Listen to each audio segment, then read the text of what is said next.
रायगढ़ जिले के सारंगढ़ के क्षेत्र के आसपास के गांव-गांव में जंगली हाथी के भय भर जनमानस में हलकान बने हैं।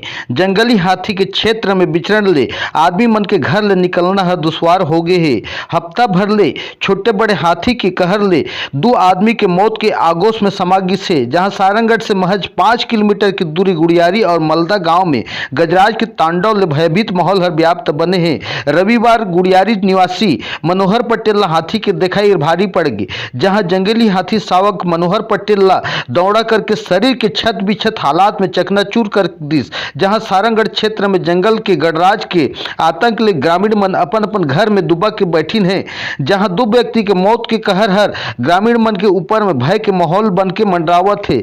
हफ्ता भर के हाथी भर के उत्पाद के तांडव और शासन प्रशासन लगभग कोमा में पहुंचा दी से वन विभाग के अमला में से गंजा हाथी हर अलग थलग दिखाई देवत है, जेकर खातिर सारंगढ़ क्षेत्र में ग्रामीण जनता मन के हाथी के दहशतगर्दी के माहौल में जीवन दुश्वार हो गए। हाथी मन के इंसान के प्रति उग्र रूप हर क्षेत्र में भय के वातावरण लतिपोवत है।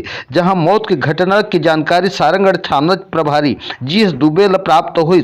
जहां थाना प्रभारी हाथी दहशतगर्दी क्षेत्र में जाकर के 100 के ऊपर पंचनामा तैयार करके जंगली हाथी के तांडव ले ग्रामीण मन के जी के सुरक्षा के खातिर मनवद में अमला विभाग व्यस्त हवे, लेकिन शावक हाथी छोटा बड़ा के इंसान के प्रति ऊपर कहर है दिनों दिन मंडरावा थे। जहां सारंगढ़ क्षेत्र में गांव में जनता के बीच में दिन रात हाथी के उत्पात के डर हर भयभीत बने हैं। चैनल में लाइक करें, सब्सक्राइब करें, कमेंट करें। छत्तीसगढ़िया 24 घंटा ले ब्यूरो प्रमुख केशव महंत, रायगढ़।